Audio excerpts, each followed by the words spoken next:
हाँ जी। नमस्कार दोस्तों, राजस्थान में चुनावी रंग चढ़ना शुरू हो चुका है और आज हम मौजूद हैं जोटवाड़ा विधानसभा में कर्नल राज्यवर्धन सिंह राठौड़ के घर पर। तो यहाँ पर कुछ लोग मौजूद हैं, वो चुनावी कैंपेन को मैनेज भी कर रहे हैं और चुनाव को देख रहे हैं काफ़ी करीब से।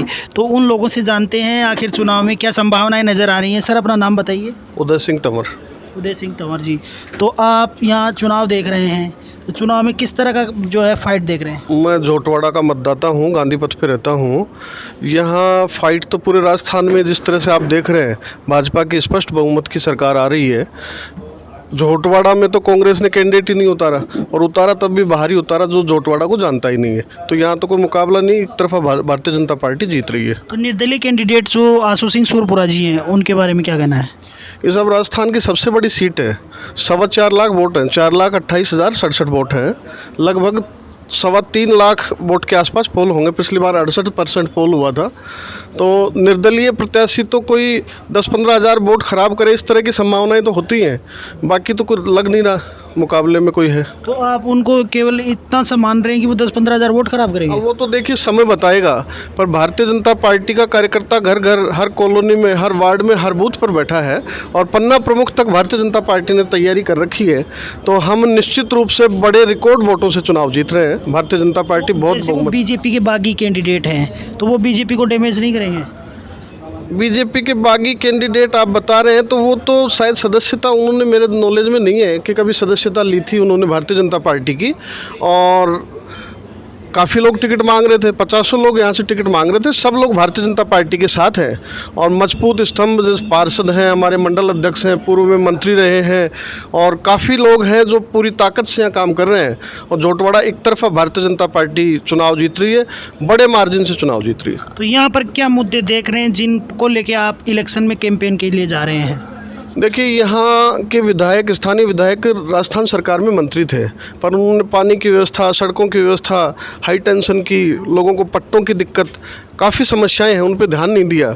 निश्चित रूप से कर्नल साहब जीतेंगे। तो जिस तरह से इन्होंने जयपुर ग्रामीण लोकसभा क्षेत्र में काम किया है, उसी तरह से जोटवाड़ा के विकास के लिए अच्छा काम करेंगे। पानी की समस्या के लिए, सड़कों के लिए, बिजली के लिए, पट्टों के लिए जोटवाड़ा के लिए ये बहुत अच्छा अवसर मिला है और इसीलिए हम बड़े उत्साह से इनके साथ लगे हुए हैं। तो अभी कांग्रेस 7 गारंटियों पर उन्होंने एक पिच तैयार कर दी है जिस पर वो खेलना चाहते हैं। अब चूंकि बीजेपी भी उसी भी 7 पर आ रही है, तो उन 7 गारंटियों के जवाब में बीजेपी के पास क्या है? भारतीय जनता पार्टी का आज ही घोषणा पत्र जारी हुआ है। मोदी जी ने 100 से ज़्यादा गारंटी दे रखी है। 7 गारंटी की बात करते हैं, मोदी जी ने तो कई बिना गारंटी दिए, जैसे राम मंदिर वगैरह के आप मुद्दे देखेंगे, जम्मू कश्मीर में धारा 370 का देखेंगे, उनकी गारंटी, मोदी जी का कहना ही गारंटी है, उनका निर्वाचित होना ही गारंटी है। और जैसे अभी कुछ हो सकता है माहौल में गर्मी आई, तो क्या इसमें जो नेशनल पॉलिटिक्स के इश्यू हैं उनको भी बीजेपी एड्रेस करेगी या फिर यह स्थानीय मुद्दों पर चुनाव लड़ा जाएगा? देखिए, राजस्थान में जिस तरह से महिलाओं पे अत्याचार हुए हैं, दलितों पे अत्याचार हुए हैं, जिस तरह से यहाँ धर्म के आधार पर भेदभाव किए गए हैं, निश्चित रूप से राजस्थान की जनता, जोटवाड़ा की जनता तो है ही है, पूरे राजस्थान की जनता ये मन बना चुकी है कि कांग्रेस की सरकार को उखाड़ फेंकने का मन। पूरे राजस्थान में महिलाओं ने, बेरोजगारों के खिलाफ इन्होंने पेपर लीक कर करके उनके 5 साल ऐसा समय खराब कर दिया, उनके ज़िंदगी का बहुत ही महत्वपूर्ण समय था। तो निश्चित रूप से उनको उखाड़ फेंकने का संकल्प पूरे राजस्थान में आप महसूस कर रहे होंगे। जोटवाड़ा में वो और भी ज़्यादा है। तो आप कितने वोटों से जीत देख रहे हैं अपनी? अब देखिए, मैं तो भारतीय जनता पार्टी का कार्यकर्ता हूँ। 3 तारीख को तय होगा कितने वोटों से चुनाव जीत रहे हैं। 3-3.25 लाख वोट पोल होंगे। भारतीय जनता पार्टी लगभग 2 लाख वोट उनमें से लेगी और बड़े मार्जिन से चुनाव जीतेंगे। राजस्थान की जो बड़ी जीत रहेंगी, 2, 3, 5 जीत, उनमें एक जोटवाड़ा की जीत रहेगी। कुछ और भी लोग हैं, उनसे भी बात करते हैं। नाम बताइए सर अपना। संत गणेश महाराज, यहीं इसी क्षेत्र का मैं मतदाता हूँ और आज मेरा यहाँ आगमन हुआ है।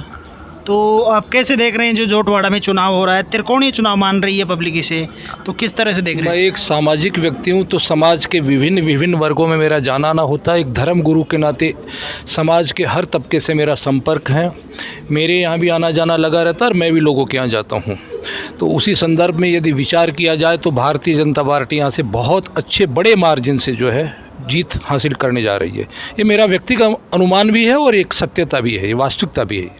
तो जैसे यहाँ पर ये काफ़ी कंट्रोवर्शियल सीट रही, राजपाल सिंह यादव का टिकट कटा, फिर उनको बाद में मनाया गया, तो वो और इसके अलावा जो सूरपुरा सिंह जी हैं उनका जो है बागी लड़ रहे हैं, तो ये कितना डैमेज करेगा बीजेपी को? जहाँ तक राजपाल सिंह जी की बात है तो भारतीय जनता पार्टी का एक अपना अस्तित्व है, एक कैडर है, एक योद्धा के रूप में ये पार्टी अपने आप को संस्थापित कर चुकी है बड़े समय से। और यहाँ यदि कोई सामान्य व्यक्ति भी आ जाता है, भारतीय जनता पार्टी का एक छोटा व्यक्ति भी आ जाता, हल्के से हल्का कार्यकर्ता भी आ जाता है, तो भारतीय जनता पार्टी तमाम उसके पीछे लग जाती है और उसकी किस प्रकार से जीत हो उसके लिए जो है भारतीय जनता पार्टी के कार्यकर्ता काम किया कर रहे हैं। कुछ जैसे पहले राज्यवर्धन जी एमपी थे, तो उनको ये छोटे चुनाव लड़ने की ज़रूरत क्यों पड़ी? ये पार्टी का एक निर्देश होता है। हम इस पार्टी के अभी वर्तमान में जो सर्वे सर्वा है माननीय नरेंद्र भाई मोदी जी हैं, तो वो वॉच करते रहते, पूरे भारत में उनकी एक नज़र रहती है कि किस प्रकार से मुझे किस व्यक्ति को कहाँ बैठाना, कहाँ उठाना, क्योंकि जब सक्षम नेतृत्व कोई होता है तो वो अपना दिशा निर्देश स्वयं तय करता है। तो वो ये उनकी दिशा निर्देशित बात है। उन्होंने बहुत कुछ सोच समझ करके इस सीट के ऊपर में हमारे राज्यवर्धन सिंह साहब का जो है चयन किया है।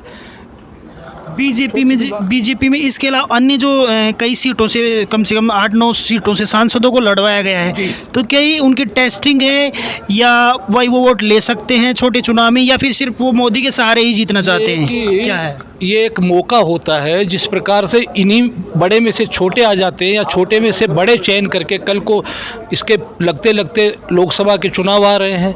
इन लोकसभा के चुनाव के अंदर में हो सकता है कि जो हमारे और जो कैंडिडेट रह जाते हैं प्रथम पंक्ति के या द्वितीय पंक्ति के, उनको जो मौका देना चाह रही हो, तो हमारे पास खूब है कार्यकर्ताओं की। भारतीय जनता पार्टी का मैं भी एक सामान्य कार्यकर्ता हूं, क्योंकि मैं एक संतत्व के रूप में हूं, तो भारतीय जनता पार्टी की ओर स्वाभाविक मेरी प्रक्रिया चली जाती है। तो भारतीय जनता पार्टी में आगे के चुनावों के लिए भी हम तैयारी कर रहे हैं, तो इसलिए ऐसा कोई विषय है ही नहीं। जहाँ तक अभी आपने बताया राजपाल सिंह जी के साथ हमारे जो निर्दलीय विधायक का चुनाव लड़ रहे हैं, तो इस युग में सबको अपना स्वतंत्र है, कोई कहीं भी कोई, लेकिन ये तय है कि वो सूरपुरा जी भारतीय जनता पार्टी के कभी स्थायी सदस्य नहीं रह पाए। यदि वो सदस्य रहते और इतनी मेहनत करते तो ज़रूर उनका नंबर भी आता। और यदि वो लड़ने की बात है तो ये स्वयं की इच्छा है, मैं भी लड़ सकता हूँ, आप भी लड़ सकते हैं। तो जैसे इस चुनाव को 2024 का सेमीफाइनल माना जा रहा है? बिल्कुल, ये 100% 2024 का नहीं, ये आने वाले 1000 वर्षों की ये गारंटी पत्र है। जिस प्रकार से ये लोग सात गारंटी दे रहे हैं, 7 गारंटी क्या होती है?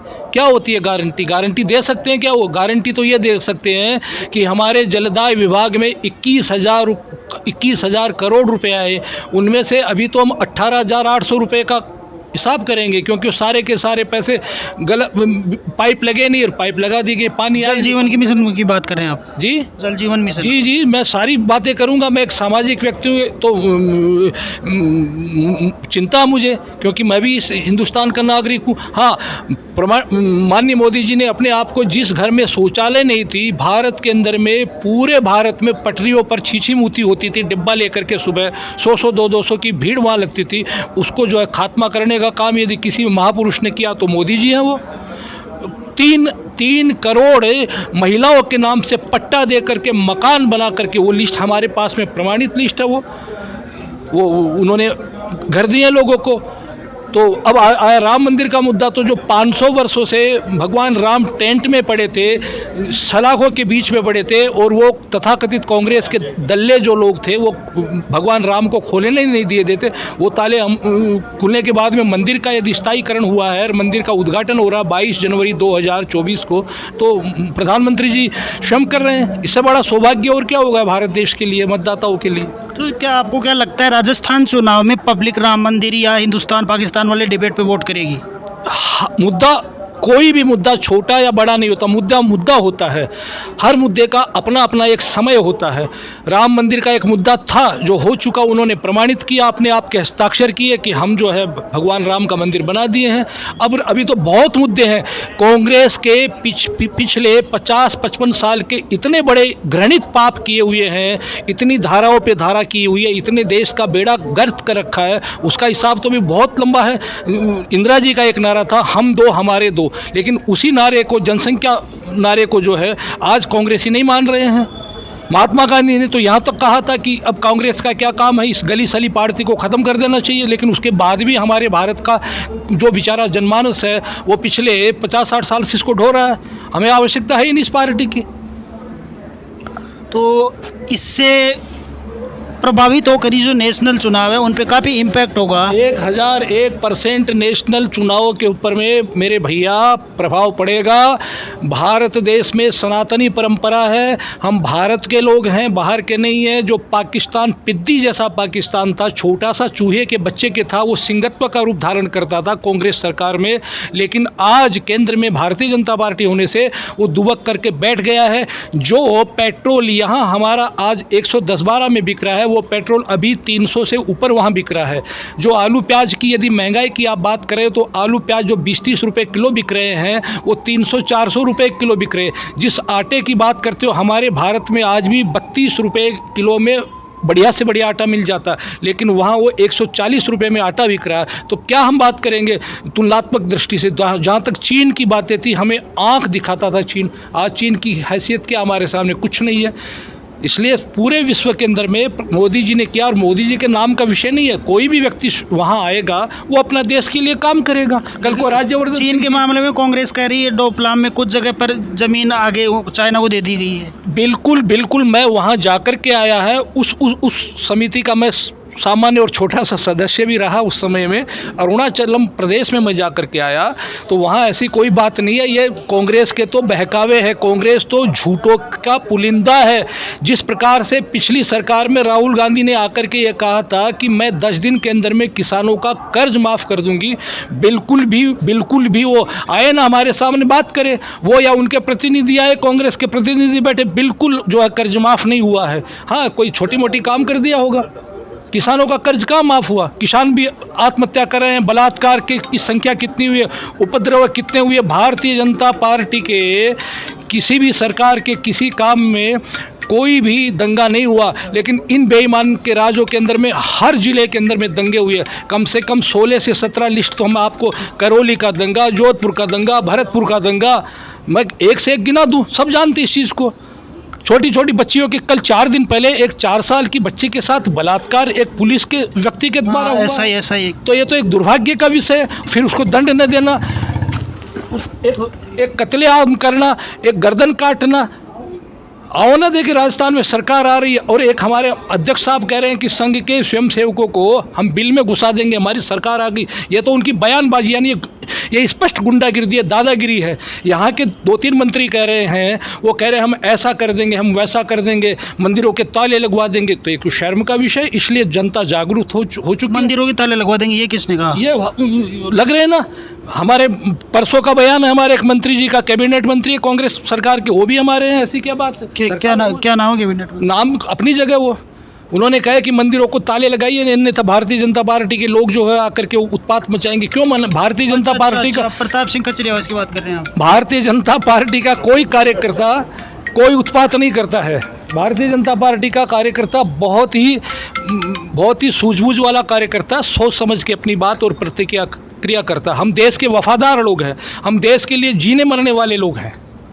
तो अभी चुनाव में आप कितनी सीटें रेट कर रहे हैं बीजेपी और कांग्रेस को? 135-40 सीटें तो हमने टारगेट ले रखा है कि इतनी तो हम जीत ही जाएंगे। बाकी भगवान की कृपा रही, क्योंकि ये भगवान का देश है, ईश्वर का देश है। हो सकता हम 150 पार कर जाए, ऐसी स्थिति भी आएगी हमारी। कोई किसी की बपोती नहीं होती है। और जहाँ तक परिवर्तन का बात है, परिवर्तन निश्चित होना है, क्योंकि जनता क्या सब जानते हैं, आप भी जानते हैं, मैं भी जानता हूँ। तो इस चुनाव के साथ साथ अन्य राज्यों में भी चुनाव हो रहा है, 5 राज्यों में चुनाव है, जी। तो वहाँ पर बीजेपी की क्या स्थिति देख रहे हैं? वहाँ यदि आप मैं इसका मतलब आपने मेरे ज्योतिषीय आकलन की बात की है। छत्तीसगढ़ के अंदर में स्पष्ट भारतीय जनता पार्टी बनने जा रही है। मध्य प्रदेश के अंदर में शिवराज जी का राज आएगा। राजस्थान के अंदर में हमारी भारतीय जनता पार्टी 150 के पार हम होने जा रहे हैं। और बताइए कौन से प्रदेश की बात करें आप? तेलंगाना में हमारी बहुत बड़ी मजबूती स्थिति आ रही है और हम वहाँ के किसी पक्ष के साथ मिलकर के सरकार की स्थिति बन रही है। तो अभी ये बता रहे हैं भाई बीजेपी में बारात है, लेकिन बारात का दूल्हा कौन है बारात में? कौन सी बारात का? जो मतलब बारात तो 13 एमएलए जीतेंगे जी, तो उसमें मुख्यमंत्री कौन होगा? देखिए ये बात भाई साहब ऐसा है, भारतीय जनता पार्टी हमारे पिछले 20 सालों का रिकॉर्ड है। जब हरियाणा के चुनाव में खट्टर साहब के बारे में कोई नहीं जानते थे और आकर के खट्टर साहब को वहाँ हमने सीएम घोषित कर दिया भारतीय जनता पार्टी ने। हमारे महाराष्ट्र के अंदर में एक नए से युवा बच्चे आए थे हमारे, वो फर्नांडीज साहब, और आकर के उनको मुख्यमंत्री का दायित्व दे दिया गया। हमारे गुवाहाटी के अंदर में जो है एक कांग्रेस से थे यद्यपि हेमंत विश्वा शर्मा, लेकिन कोई जानते वो नहीं थे और उनकी आक्रामकता के, उनकी योग्यता के कारण उनको वहाँ सिंहासन पे बैठा दिया गया। तो इसलिए ऐसा कुछ भी नहीं है। हाँ, ये तय है कि कोई भी नया चेहरा आना चाहिए ताकि इस राजस्थान प्रदेश का विकास करे, इसका चिंतन करे। और जहाँ तक जिस जगह आप बैठे हैं, हम तो सब चाहते हैं, क्योंकि राज्यवर्धन सिंह साहब, कर्नल साहब अपने आप में परिपक्व व्यक्ति है। 5 साल तक उन्होंने मंत्री पद के काल में अपने आप को प्रमाणित किया। दूसरे 5 साल के अंदर में देश अपने पूरे क्षेत्र में घूम घूम के काम किया। लोग कहते हैं कि क्या काम किया, वो तो आइए ना, लिस्ट हम बैठाते हैं, ये कार्यालय हमारा, हम बताते हैं क्या क्या काम। बता दीजिए, आप अभी बता दीजिए। ऑन रिकॉर्ड है भैया। बच्चों को खेलने की ऊर्जा के लिए बड़े जो केंद्र के स्टेडियम बने हैं, उनमें बहुत बड़ा योगदान आदरणीय कर्नल साहब का है, एक विषय। दूसरा विषय, यहाँ कांग्रेस सरकार थी ये 5 साल के अंदर में। हाँ, मैं स्वयं हूँ कि कम से कम 20 से ऊपर जिमों के अंदर में, जो पार्कों में जिम बनी थी पिछले कार्यकाल में, इनके कार्यकाल में जिम बनी है, पार्कों का उद्धार किया इन्होंने, उनमें बहुत बड़ा काम किया इन्होंने। और किसी प्रकार की कोई कमी थी योजनाओं में, वो की है। अब ये कांग्रेस सरकार थी, पैसे वहाँ से आ रहे, खा रहे। अब ये चेंज होंगे तो क्या पता कुछ बड़ा काम भगवान इनसे करवाए। और ये कोई भी आए मुख्यमंत्री, हम जो भी राजस्थान में सीएम बनेंगे उनकी हम जो है सहजता से स्वीकार करेंगे।